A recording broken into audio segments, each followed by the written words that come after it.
Erich had given me a picture album of Baba's 1965 Darshan, and I was looking through some of the pictures, but I really wasn't paying too much attention because I was thinking of what Baba was going to do in the interview and what it would be like, and was feeling very curious and somewhat nervous, but very happy also. And finally Erich came and he said, "Baba has come and he wants to see you."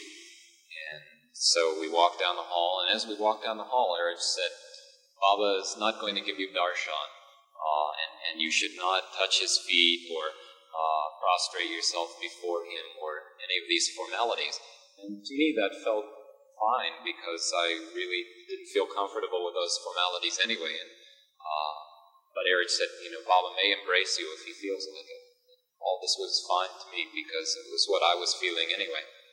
And we left our sandals at the door, and the doors opened, and Baba was sitting right there, and he gestured to me to come in, and I was surprised to see Baba right there so immediately, but I came in, and Baba called me over and immediately embraced me and had me sit at his feet. Erich sat right next to me, and Baba wasted no time at all with any formalities or anything at all. Just went right into what he wanted to say to me and began gesturing.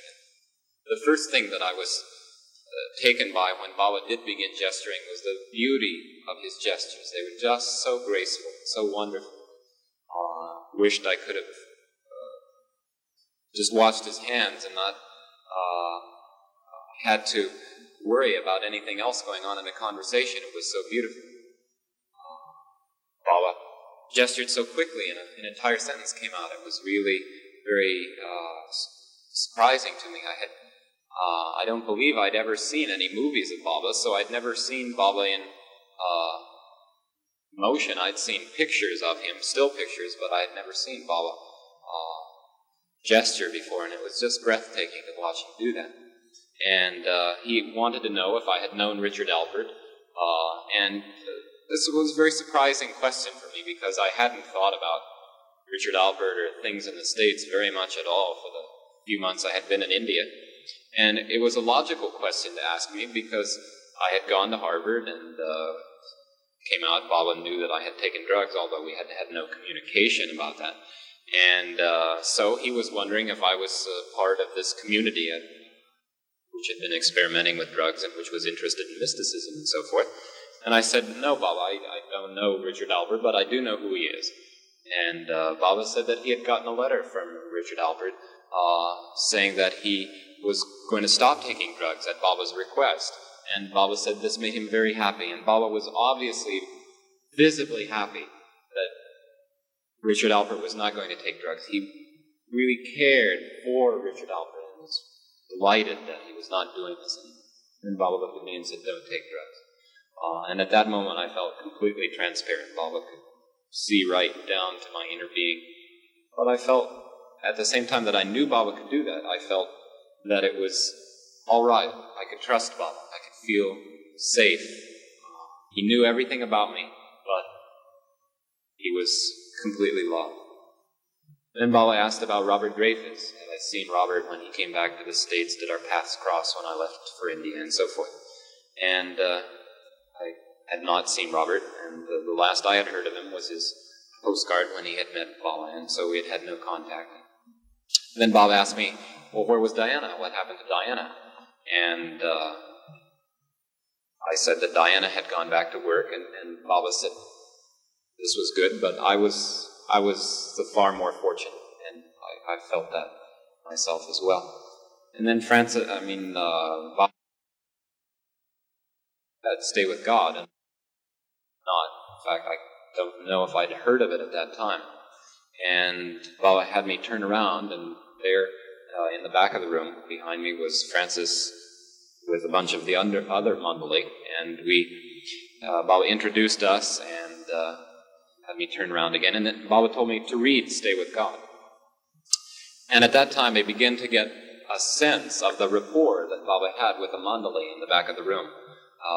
That he was just giving his love to the Mandali, and they were just soaking it up like sponges. And I also got a feeling for what kind of a relationship they had with Baba, that they were really privileged to take in so much of the avatar because they were empty. And being empty in Baba's presence is about the greatest thing that can ever happen to a person, because when one is empty of himself in Baba's presence, there's nothing but Baba. And these people were just absorbing Baba, and I was also conscious of the fact that I couldn't absorb as much. I wasn't empty. I'd never been aware of the need for emptiness as much as I was in Baba's presence. Being so full of myself, I could only take a little of Baba, but I was happy that I could take something and appreciate it, and I felt very happy about that. And Baba asked me how I had slept, and was again surprised. I was just completely taken off guard by this whole kind of questioning. Baba was light, he was casual, he was very quick with his gestures and so forth. I had expected some real heavy spiritual points, or Baba kind of testing me to make sure that I was aware of the fact that I had a long way to go on the spiritual path, and that it was really hard work, and it was really tough business. But Baba wasn't doing that at all. He was pouring out his love, and at the same time carrying on a very casual conversation with me, and getting me to think of other people, and not be so concerned with all these questions of my soul and all character building and so forth. Because Baba had always stressed that for young people, I was 21 at the time when I met Baba, that love and service should be their watchwords, should be the things for which they should strive. And Baba here was giving me the most perfect example of that he possibly could, pouring out his love for me to feel and experience, and at the same time showing me his deep concern for other people, and the fact that he lived in them and really cared for them. So I told Baba that I had not, that I had slept pretty well, not perfectly. And then Baba asked me what were my plans. And I told Baba that I was going to catch the 3 o'clock train out of Pune, and I was going to Bombay, and then I was returning to the States and going back to school. And Baba said that he pointed to his wrist as if there were a watch there, and be sure to make your train. And then he said that he was happy that I was going back to school. His plans made him happy. And also he wanted me to write him one letter when I got back to the States. And then Baba, and this question completely caught me off guard. He asked me if I had any questions for him. And it never in the world occurred to me that he would ask me if I had any questions, because I always thought that he would be doing that questioning. And my mind was a blank. Wasn't anything in there. But slowly I began to remember that I had a poem for Baba. And I had it in my pocket, and I reached up and I was going to hand it to Baba. But Baba wanted it read out. That was his gesture, read it out. Just all these things taught me so much, the way Baba worked with me just in a short period of time. This Baba showing, with like personal contact around here, live performance, none of these static experiences. Give me a little piece of paper here, you're right here, perform for us. We like people around here, like performances, liven it up. So I read the poem, and the poem went something like, ignorance of you is despair, knowledge of you is hope, love of you is happiness, service for you is dignity, but obedience to you is bliss. And Baba said, like the last line best of all. And Francis gave a cheer from the back of the room. And the kind of complete openness in the presence of the avatar. There's no formality to it at all. And Francis felt something, came right out with it. Baba felt something, liked it, told you so. It was just so candid and so completely open. And all these things were just tremendous experiences for me. Baba was nothing like I expected in almost every way that I could think of. So Baba then wanted me to stand up, and he asked his brother Jal, who was also in the room, to stand up, and Jal comes to about here on me. And Baba said, well, you have nice height, and gestured that to me.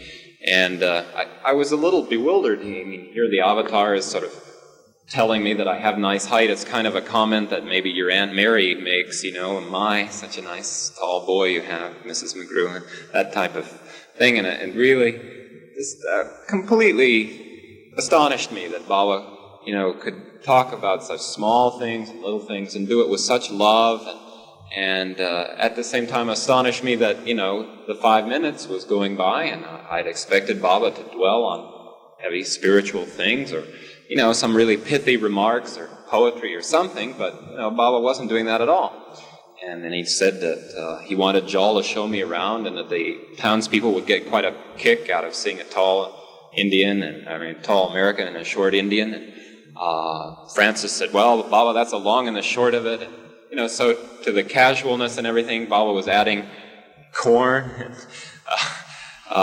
Francis was piping in there and jokes and humor, but the experience was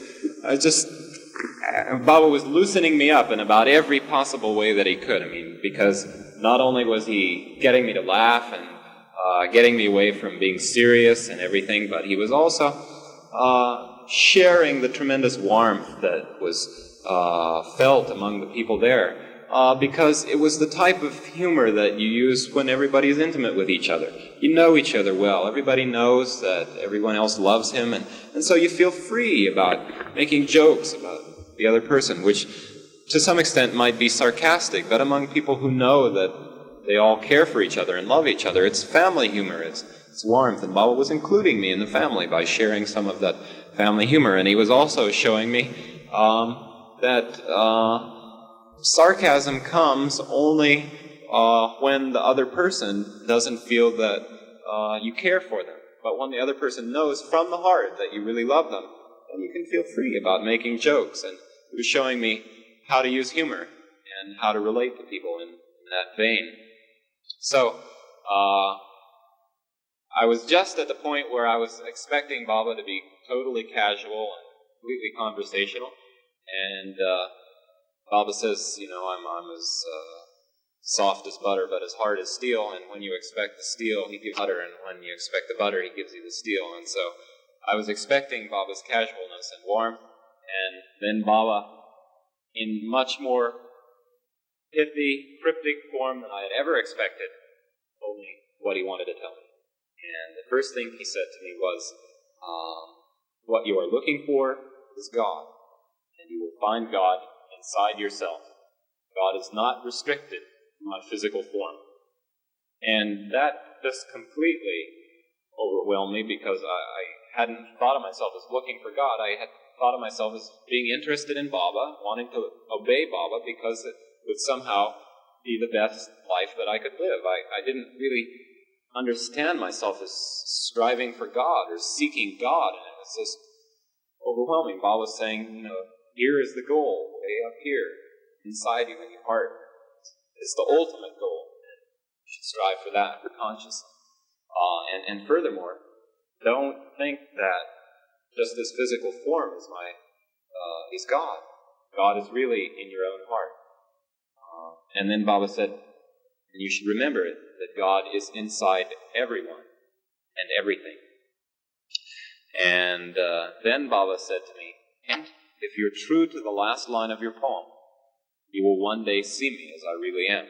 And that was just more overwhelming than I can express, because I had never in the world given a thought to seeing God as he really was. I hadn't thought of striving for God or anything. And then Baba lifting me up, pulling me down and lifting me up just as quickly as you could imagine. And here's Baba saying to me that obedience to him would enable me to see God as he really was. And it was beyond my wildest conception, my wildest imagination. And as usual, Baba says these things as if they were statements of fact. And they kind of rolled out of Baba as if you or I would say, and the grocery store is 2 blocks away, and the price of milk is 30 cents a quart or something like that. You know, all these things were simple facts to Baba. How was Robert Dreyfus, and how did you sleep, and what you're striving to see is God as he really is. I mean, all these things are simple facts to Baba, and so they could roll out of him with as much or little ease as he wanted to give it. And so there it was, in a very condensed version, Baba telling me what he wanted to tell me, called me over and embraced me, and that was the interview. Jal took me around Pune and told me all sorts of stories. And my response to Jal at the time, although I now can see in retrospect all the things I didn't know about Baba. And Jal was always talking about Baba. I always had stories about Baba. Baba went here, and Baba knows this person, and here's Baba's house, and Baba went to these caves, and so on and so forth. And I thought, well, gee, this Jal's kind of narrow here. Single-track mind. Why doesn't he talk about other topics? I thought the avatar really made a great person out of you. You're capable of showing your interest and concern in these other topics. That never occurred to me that, Baba really means what he says, that it's very important to focus 100% on the avatar and remember him in everything we do. And Baba was giving me that example through Jal, just that kind of attitude that he wanted me one day to be able to have, being conscious of Baba in everything, every little detail of everyday life. And it's exactly that single-pointed focus that Baba wishes his lovers to have. I left India and returned to the United States, and I distinctly remember that the tremendous feeling of happiness that I had been experiencing in India, that for a couple of months that culminated with meeting Baba, began to decline very distinctly when I touched American soil. It's uncanny how it happened. But I soon became aware, when I got back to the States, that the honeymoon was over. And the glow, the light that Baba had left with me, took some time to fade. It was still there for a couple of months, but it was diminishing. And I became strongly aware that I was a changed person, in the sense that I knew Baba, I knew he was God, or as well as I could know. I felt that. And I felt that all the things that Baba was saying were really true, as just he had shared with me his tremendous love, and this made me feel that it was all worthwhile. That at the same time I had this tremendous potential inside of myself, and at the same time I felt a strong sense of responsibility toward Baba and toward myself, that I must do all that I could for Baba to tread that path that Baba had shown me was the path that everybody must go on. And so it was really a feeling of we're all going on this path, and we should all come and do what we can, the best that we can. May as well do it sooner than later. I did write to Baba the one letter that he had asked me to write, and he told me that he was happy with my love for him, and that I should love him more and more until I began to love him as he should be loved. And then he said at that point I could feel the real longing that comes from separation from the beloved. And he said at that point I would be capable of real surrender to him. In another letter that I wrote to Baba, because I felt that there was something I needed to have clarified, Baba wrote back that I should love him, remember him, and obey him, remember him above all beings in the creation. He said, well, remember me above all beings in the creation.